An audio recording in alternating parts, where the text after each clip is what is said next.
Hello students, तो आज हम डिस्कस करने वाले हैं aggregate demand and aggregate supply.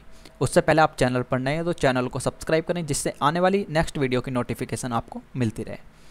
आज हम डिस्कस करेंगे aggregate demand and aggregate supply. Guys, सबसे पहले आपको डिमांड का मीनिंग क्लियर होना चाहिए। डिमांड को हमने माइक्रो इकोनॉमिक्स में डिस्कस किया था। डिमांड क्या होती है? When a consumer is willing and able to purchase a particular quantity at particular point of time at a given price.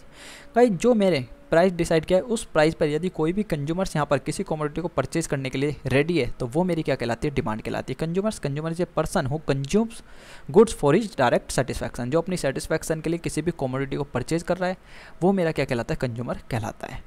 अब गाइस देखिए, जो हमने माइक्रो इकोनॉमिक्स में डिमांड डिस्कस की थी वो की थी हमने इंडिविजुअल डिमांड और मार्केट डिमांड। यानी एक इंडिविजुअल के पॉइंट ऑफ व्यू से डिस्कस किया था डिमांड को और एक फर्म के पॉइंट ऑफ व्यू से डिस्कस किया था। लेकिन हम मैक्रो इकोनॉमिक्स को डिस्कस कर रहे हैं, क्लास 12th में मैक्रो इकोनॉमिक्स है, तो यहाँ पर जो हम डिमांड को डिस्कस करेंगे वो एज ए होल लेवल पे करेंगे। यहाँ पर हाउस होल्ड भी इंक्लूड होगा, मेरी फर्म भी इंक्लूड होगी, गवर्नमेंट भी इंक्लूड होगी और रेस्ट ऑफ द वर्ल्ड भी इंक्लूड होगा। क्लियर है? आइए देखते हैं एग्रीगेट डिमांड क्या होती है। एग्रीगेट का मीनिंग ही क्या होता है? टोटल। देखिए, refers to total value of all final goods and services that are planned to buy by all sector of the economy at a given level of income during a period of time। Guys देखिए, एक time period के दौरान यहाँ पर जो चारों sector, यहाँ पर ऑल सेक्टर का मीनिंग क्या है? 4 सेक्टर हमने डिस्कस किया था। फर्स्ट चैप्टर में मेरे 4 सेक्टर अवेलेबल होते हैं। फर्स्ट मेरा हाउस होल्ड होता है, सेकंड फर्म, थर्ड गवर्नमेंट और फोर्थ होता है मेरा रेस्ट ऑफ द वर्ल्ड। तो चारों सेक्टर जो प्लान कर रहे हैं बाय करने के लिए गाइस किसको? फाइनल गुड्स एंड सर्विसेज को, उसकी टोटल वैल्यू मेरी क्या कहलाती है? एग्रीगेट डिमांड कहलाती है। देखिए, मैं कह सकता हूँ aggregate demand represent the total expenditure on goods and services in an economy during a period of time. क्योंकि गाइस देखिए, डिमांड कब होगी? जब एक्सपेंडिचर होगा, तो जितना ज़्यादा एक्सपेंडिचर होगा उतनी ज़्यादा डिमांड होगी, जितना कम एक्सपेंडिचर होगा उतनी कम डिमांड होगी। क्योंकि डिमांड कब कर सकते हैं? हमारे पास प्राइस अवेलेबल होना चाहिए, हमारे पास फंड्स अवेलेबल होना चाहिए। तो guys aggregate demand is equal to, मैं क्या कह सकता हूँ, total expenditure on goods and services की जितना भी टोटल एक्सपेंडिचर हो रहा है गुड्स एंड सर्विसेज पे, वो मेरी क्या है? एग्रीगेट डिमांड है। क्लियर है? गाइस देखिए, कंपोनेंट ऑफ एग्रीगेट डिमांड के क्या क्या कंपोनेंट होंगे। फर्स्ट मेरा आता है हाउस होल्ड कंजम्पशन एक्सपेंडिचर। जो भी हाउस होल्ड एक्सपेंडिचर कर रहे हैं अपनी कंजम्पशन के लिए, अब कोई भी प्रोडक्ट को परचेज करेंगे वो किसके लिए करेंगे? कंजम्पशन के लिए करेंगे। तो जितना भी एक्सपेंडिचर हो रहा है हाउस होल्ड के द्वारा। सेकंड देखिए, इन्वेस्टमेंट एक्सपेंडिचर। इन्वेस्टमेंट एक्सपेंडिचर का यहाँ पर किसको डिनोट कर रहा है? फर्म को, कि जो भी यहाँ पर फर्म एक्सपेंडिचर कर रही है। थर्ड है मेरा गवर्नमेंट कंजम्पशन एक्सपेंडिचर। जो भी गवर्नमेंट एक्सपेंडिचर कर रही है किससे डिनोट करते हैं? हम जी से। फिर मेरा आता है नेट एक्सपोर्ट, यानी net export minus import. Clear है? तो गाइस देखिए, 4 कंपोनेंट अवेलेबल है यहाँ पर एग्रीगेट डिमांड के। एग्रीगेट डिमांड क्या है? यहाँ पर total value of all final goods and services जो कि प्लान की जा रही है, किसको बाय करने के लिए प्लान की जा रही है? ऑल सेक्टर के द्वारा। ऑल सेक्टर कौन? यहाँ पर 4 सेक्टर। मैं कह सकता हूँ aggregate demand is equal to total expenditure, क्योंकि एग्रीगेट डिमांड किसको प्रेजेंट करती है? टोटल एक्सपेंडिचर जितना भी हो रहा है गुड्स एंड सर्विसेज पे। अब गाइस देखिए, मैंने आपको फर्स्ट चैप्टर में ही बताया था कि 12th क्लास में जो भी हमें डिस्कस करना है 2 सेक्टर इकोनॉमी के पॉइंट ऑफ व्यू से डिस्कस करना है। तो हम यहाँ पर 2 सेक्टर के पॉइंट ऑफ व्यू से डिस्कस करेंगे। फर्स्ट मेरा हाउस होल्ड, सेकेंड मेरा फर्म। आइए, तो गाइस देखिए, यहाँ पर एग्रीगेट डिमांड एक्चुअल में क्या होगी? C+I+G+X-M, यानी नेट एक्सपोर्ट। यदि मैं एग्रीगेट डिमांड के चारों कंपोनेंट को इनको ऐड कर देता हूं तो ये मेरी क्या कहलाती है? एग्रीगेट डिमांड कहलाती है। लेकिन हमें 12th क्लास में 2 सेक्टर इकोनॉमी के पॉइंट ऑफ व्यू से डिस्कस करना है, यानी हम सिर्फ और सिर्फ किसको ऐड करेंगे? C+I। इन्वेस्टमेंट किसको यहाँ पर डिनोट करती है? फर्म को। तो हाउस होल्ड और फर्म के पॉइंट ऑफ व्यू से हम एग्रीगेट डिमांड को डिस्कस करेंगे। आइए, तो गाइस देखिए, सबसे पहले मेरे पास इनकम अवेलेबल है। एक शेड्यूल के थ्रू देखते हैं और डायग्राम के थ्रू देखते हैं कि एग्रीगेट डिमांड की मैं मीनिंग आपको क्लियर कर चुका हूँ कि ऑल यहाँ पर टोटल वैल्यू क्लियर है, all final goods and services की जो कि प्लान की जा रही है ऑल सेक्टर के द्वारा बाय करने के लिए। देखिए, इनकम मेरे पास अवेलेबल है। इनकम मेरी 100, 200, 300 और 400 इनकम जो है मेरी इंक्रीज होती जा रही है। गाइस देखिए, यहाँ पर जैसे जैसे मेरी इनकम इंक्रीज होती है मेरी कंजम्पशन भी इंक्रीज होती चली जाती है। क्योंकि आपको पता है आज गाइस मेरी सैलरी यहाँ पर 10,000 है, तो मैं यहाँ पर जो भी खर्चे करूँगा वो 10,000 के अकॉर्डिंग करूँगा। यदि मेरी सैलरी 20,000 हो जाएगी तो मेरे खर्चे भी जो है इंक्रीज हो जाएंगे। खर्चों का यहाँ पर मीनिंग क्या? एक्सपेंडिचर भी मेरा इंक्रीज हो जाएगा। तो कोई भी पर्सन यहाँ पर जो एक्सपेंडिचर करता है वो अपनी इनकम के अकॉर्डिंग करता है। जितनी ज़्यादा इनकम होती है उतने ज़्यादा एक्सपेंडिचर भी होते हैं। क्योंकि गाइस जब क्या है ना, जैसे जैसे हमारी सैलरी इंक्रीज होती चली जाती है ना, तो हमारी वॉन्ट्स भी जो है इंक्रीज होती चली जाती है। इन्वेस्टमेंट देखिएगा, इन्वेस्टमेंट को हम यहाँ पर कांस्टेंट मान के चल रहे हैं कि इन्वेस्टमेंट हमारी 40 ही रहेगी।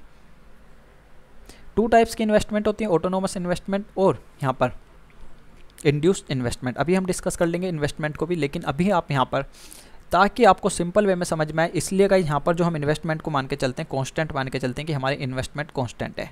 अब एग्रीगेट डिमांड क्या होगी, मैंने आपको बताया था aggregate demand consumption plus investment. तो गाइस देखिए कंजम्पशन यहाँ पर अवेलेबल है और इन्वेस्टमेंट भी अवेलेबल है, दोनों को ऐड कर दीजिए, क्या किस में कन्वर्ट हो जाएगी, यहाँ पर एग्रीगेट डिमांड में कन्वर्ट हो जाएगी। तो गाइस देखिए यहाँ पर कंजम्पशन मेरी कितनी थी 40 थी और यहाँ पर इन्वेस्टमेंट देखिए कितनी है 40 है। तो गाइस दोनों को यदि मैं ऐड करता हूँ तो एग्रीगेट डिमांड कितनी हो जाएगी गाइस, टोटल मेरी एग्रीगेट डिमांड आएगी 80 रुपीज़। अब गाइस देखिए यहाँ पर इनकम मेरी यदि जीरो हो जाती है किसी भी कारण से, लेकिन कंजम्पशन मेरी कभी जीरो नहीं होगी, इस बात को ध्यान रखिएगा। कंजम्पशन ऑलवेज अवेलेबल रहती है, क्योंकि हमें जीने के लिए कुछ ना कुछ जो है खाना पीना पड़ता है, कुछ ना कुछ कंज्यूम करना पड़ता है, हम कुछ ना कुछ कंजम्पशन करेंगे, इनकम हो हमारी या इनकम ना हो। इनकम जीरो भी हो जाएगी लेकिन कंजम्पशन कभी जीरो नहीं होगी। क्लियर है? आइए तो गाइस देखिए यहाँ पर हमने देखा कि इन्वेस्टमेंट मेरी क्या है कि ईच एंड एवरी लेवल पे सेम है। तो गाइस देखिए यहाँ पर इन्वेस्टमेंट की जो मेरी कर्व होगा यहाँ पर सीधा होगा, ओ एक्स एक्सिस के पैरेलल होगा, ये मेरी क्या कहलाएगी इन्वेस्टमेंट। अब गाइस देखिए हमने यहाँ पर देखा था इन्वेस्टमेंट हमने डिस्कस की गाइस, देखिए यहाँ पर एग्रीगेट डिमांड क्या है कि मेरी 80 से शुरू है, लेकिन हमने कंजम्पशन देखा कि गाइस मेरी कहाँ से शुरू है 40। तो गाइस देखिए जो मेरी यहाँ पर कंजम्पशन होगी वो कहाँ से जाएगी गाइस, इन्वेस्टमेंट करके ऊपर से गाइस लाइन ड्रॉ होगी, ये मेरा क्या कहलाएगी कंजम्पशन और एग्रीगेट डिमांड गाइस हम दोनों का टोटल कर रहे हैं। तो गाइस देखिए यहाँ पर मैं सिंपल सा कह सकता हूँ दिस प्लस दिस, गाइस देखिए इसको और यहाँ पर इसको हम ऐड करेंगे तो मेरी क्या क्रिएट्स होती है एग्रीगेट डिमांड। तो इसलिए यहाँ से एग्रीगेट डिमांड का कर्व जो है ड्रॉ किया गया है। आई होप कि आपको ये चीज़ इजीली क्लियर होगी। यहाँ पर सिर्फ और सिर्फ आपको समझाने के लिए ग्राफ को ड्रॉ किया गया है। आपसे पूछता है एग्जाम में कि एग्रीगेट डिमांड को डिफाइन कीजिए, आपको गाइस डेफिनेशन लिखनी है, कंपोनेंट्स लिखने हैं, आपको शेड्यूल बनाना है, जो आपको शेड्यूल बना के दिया हुआ है, और आपको ये ग्राफ ड्रॉ करना होगा। गाइस शेड्यूल के केस में आप ध्यान रखिएगा इनकम को आप इंक्रीज करेंगे और कंजम्पशन को जैसे जैसे आप इनकम इंक्रीज करते चले जाएंगे कंजम्पशन भी इंक्रीज होगी। इन्वेस्टमेंट ऑलवेज सेम रहेगी, यहाँ पर इन्वेस्टमेंट को हम कांस्टेंट मान के चलते हैं और एग्रीगेट डिमांड मेरी क्या होगी कंजम्पशन प्लस इन्वेस्टमेंट। क्यों होगी, क्योंकि हम यहाँ पर जो डिस्कस कर रहे हैं टू सेक्टर इकोनॉमी के पॉइंट ऑफ व्यू से डिस्कस कर रहे हैं। आइए अब हमें देखना है एग्रीगेट सप्लाई। एग्रीगेट सप्लाई क्या होगी गाइस, देखिए एग्रीगेट सप्लाई क्या होती है, यहाँ पर aggregate supply is the money value of all final goods and services available for purchase, जो भी अवेलेबल है परचेज करने के लिए by an economy during a period of time. Guys देखिए ड्यूरिंग ए गिवन पीरियड, या मैं कह सकता हूँ during a given period of time. तो गाइस देखिए जितनी भी यहाँ पर money value of all final goods and services available है किसके लिए परचेज करने के लिए, वो मेरी क्या कहलाती है सप्लाई कहलाती है।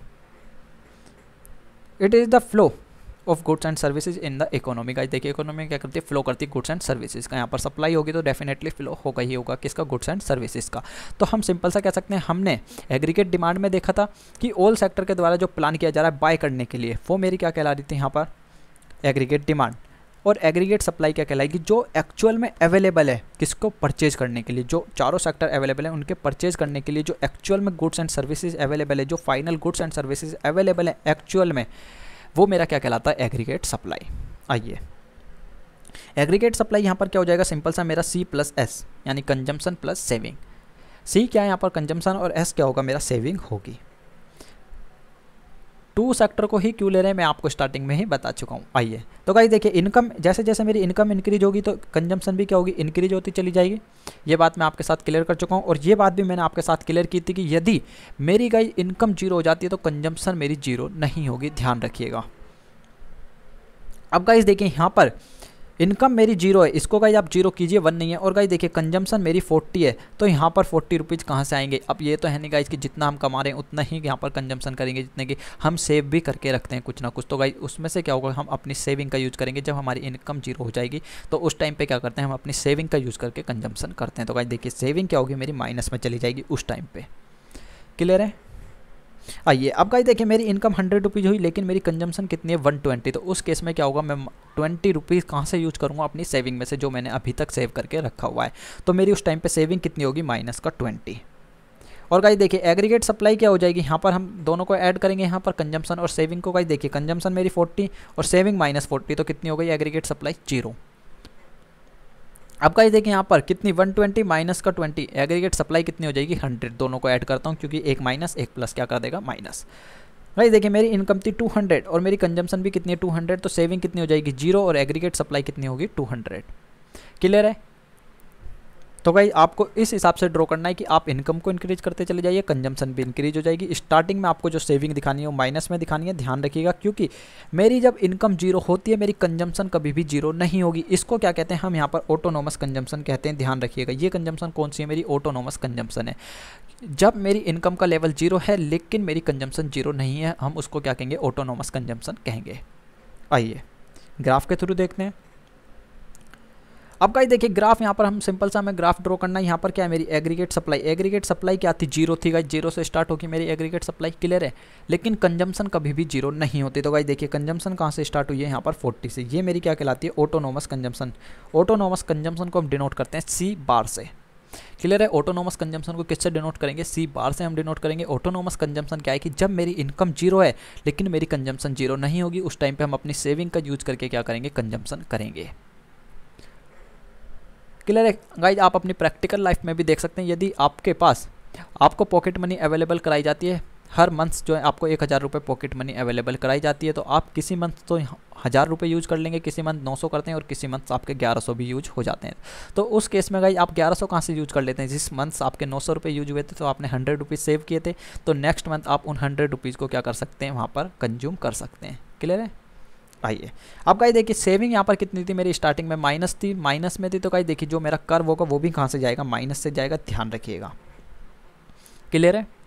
आई होप कि आपको ये चीज़ इजीली क्लियर हुई होगी। सिर्फ और सिर्फ आपको गाइस जो है यहाँ पर शेड्यूल जो है ड्रॉ करना आना चाहिए। यदि आपने शेड्यूल अच्छे से ड्रॉ किया तो आप कर्व को ईजिली बना सकते हैं। मैं आपको बता चुका हूँ गाइस, इसको जीरो कर लीजिएगा। शेड्यूल कैसे ड्रॉ करना है, आप इनकम बढ़ाते जाइए, कंजम्पशन आपकी बढ़ती चली जाएगी, और सेविंग आपको रियल लाइफ को सोचते हुए जो है शेड्यूल को ड्रॉ करना है। आइए अब गाइस देखिए जो मैं आपके साथ नेक्स्ट डिस्कस करने वाला हूँ, यहाँ पर हम जो डिस्कस कर लेते हैं, पहले कर लेते हैं इन्वेस्टमेंट को डिस्कस। इन्वेस्टमेंट क्या होगी गाइस, देखिए अभी हमने देखा था स्टार्टिंग में इन्वेस्टमेंट, फिर मैं आपके साथ यहाँ पर कंजम्पशन को डिस्कस कर लूँगा। पहले आप इन्वेस्टमेंट को देखिए।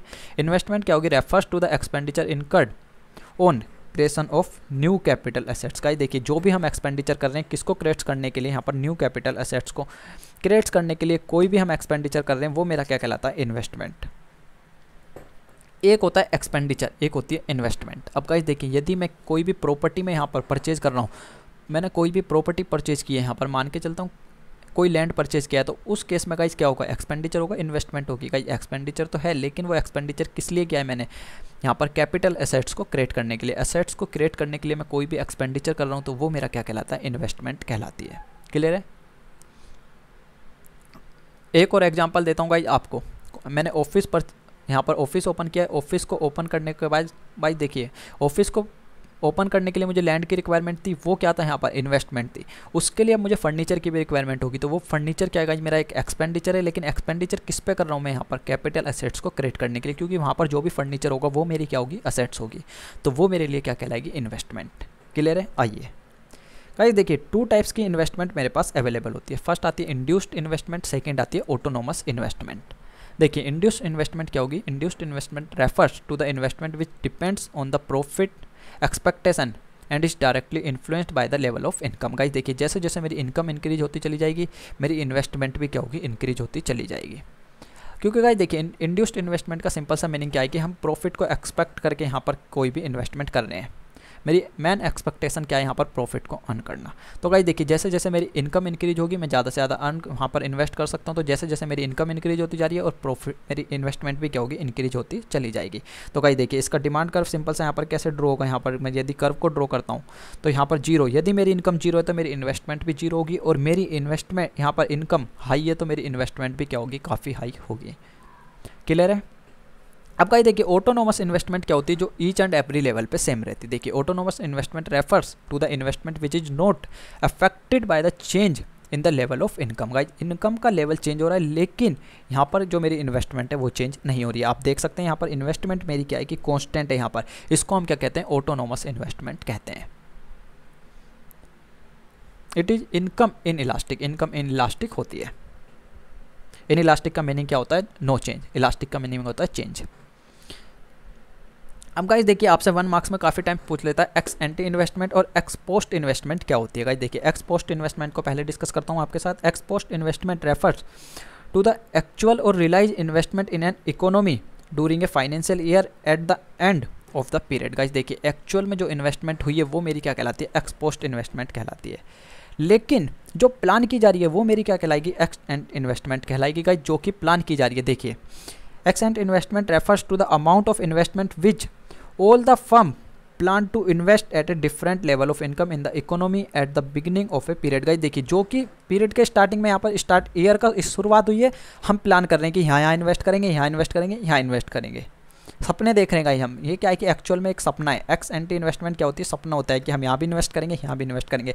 लेकिन ईयर के एंड में जो एक्चुअल में इन्वेस्ट करिए वो मेरी क्या कहलाती है, एक्स पोस्ट इन्वेस्टमेंट कहलाती है। तो आप किस तरीके से ध्यान रख सकते हैं यहाँ पर, या गाइस देखिए इसका अदर नेम क्या है, एक्स एंड इन्वेस्टमेंट को क्या कहते हैं, it is also known as plan investment, कि हम प्लान कर रहे हैं। एक्चुअल में अभी तक हमने इन्वेस्ट नहीं किया, सिर्फ और सिर्फ हम क्या कर रहे हैं, प्लान कर रहे हैं कि यहाँ भी इन्वेस्ट करूँगा, वहाँ भी इन्वेस्ट करूँगा और वहाँ भी इन्वेस्ट करूँगा। लेकिन एक्स पोस्ट इन्वेस्टमेंट क्या होगी कि एक्चुअल में मैंने कहाँ कहाँ इन्वेस्ट किया है। क्लियर है?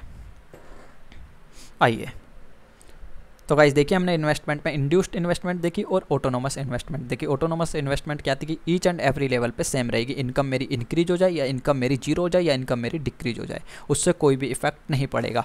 और इंड्यूस्ड इन्वेस्टमेंट हमने देखी कि मेरी इनकम यदि जीरो होती है तो मेरी इन्वेस्टमेंट भी जीरो हो जाएगी, और मेरी इनकम इंक्रीज होती है तो मेरी इन्वेस्टमेंट भी इंक्रीज हो जाएगी।